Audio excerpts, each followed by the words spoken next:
ओम श्री गुरुवे नमः। ज्ञानगंज के तिब्बती साधक युत्सुंग लामा से साक्षात्कार मेरे प्रारब्ध में था। भाग 38।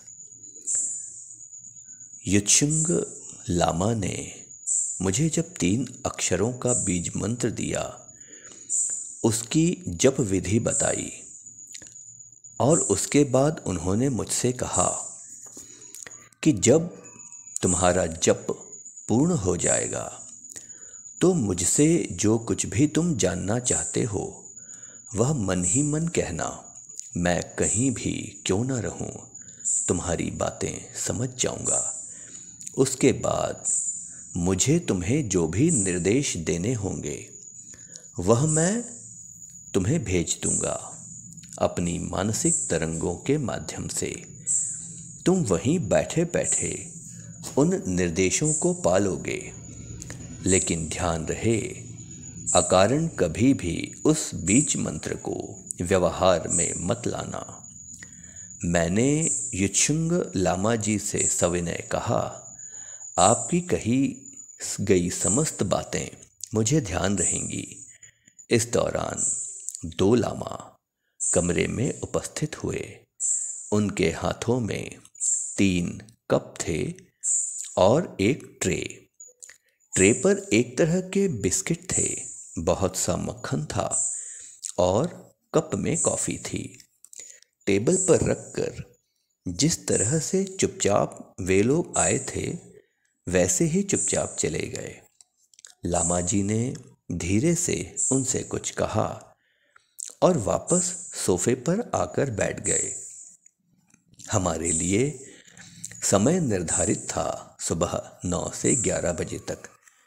देखा कि अभी हमारे पास बहुत सा वक्त था।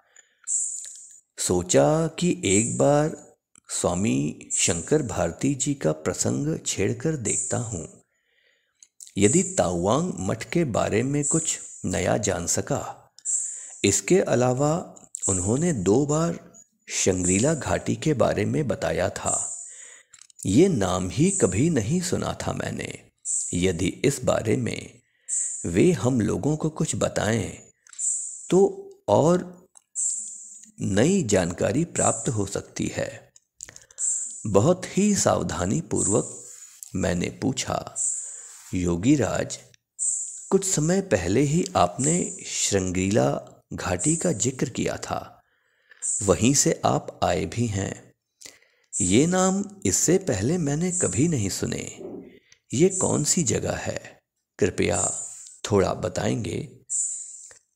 इसके अलावा शंकर भारती जी ने हमें ताओवांग मठ के बारे में बताया था और साथ ही ये भी कहा था कि आपको इस मठ के बारे में असाधारण ज्ञान है। उस जगह के बारे में भी कृपया थोड़ा बताएंगे हमें। हम लोग इसके बारे में जानने को बहुत उत्सुक हैं। ये सुनकर युत्सुंग लामा जी मुस्कुरा उठे और कहा, अति सुंदर। बातों बातों में ही तुम लोगों से यह पता चला कि तुम स्वामी दिव्यासना को जानते हो। अब मुझे यह ज्ञात हो रहा है कि तुम लोग तो शंकर भारती से भी परिचित हो। उन्होंने कहा, युत्सुंग जी ने कहा कि शंकर भारती ने तुम लोगों को ताओवांग मठ के बारे में बताया है। वे तो पिछले 12 वर्षों से ताओवांग मठ में रह रहे हैं, वहाँ के बारे में सब कुछ जानते हैं। उस जगह के बारे में नया और क्या बताऊंगा मैं। सिर्फ इतना ही कह सकता हूँ कि तुम दोनों खूब अच्छी तरह यहाँ से वहाँ घूम फिर रहे हो। देख रहा हूँ अनजाने में ही तुम लोग शंगीला घाटी के एक हिस्से से दूसरे हिस्से में विचरण कर रहे हो। युत्सुंग लामा जी ने कहा, शंकर भारती जी से मेरा परिचय संभवतः वर्ष 1961 में हुआ था और उसके बाद वर्ष 1962 में उनसे दूसरी मुलाकात इसी ताओवांग मठ में हुई थी मेरी। ये बात तुमने उससे अवश्य सुनी होगी।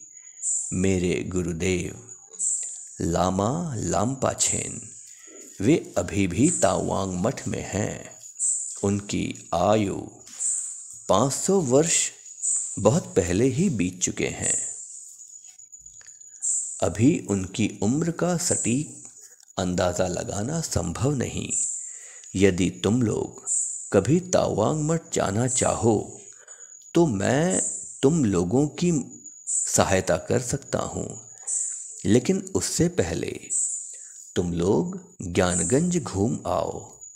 तब तुम लोगों का दृष्टिकोण बहुत परिपक्व हो जाएगा। दृष्टिकोण से मेरा तात्पर्य है चक्षु दृष्टि नहीं। मैं कह रहा हूँ अनंत के बारे में तुम्हारा दृष्टिकोण।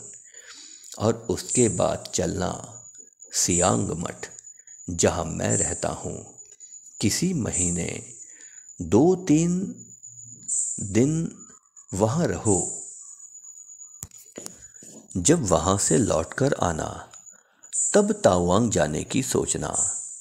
6 महीने के अंदर ही यह सब घूमना हो जाएगा।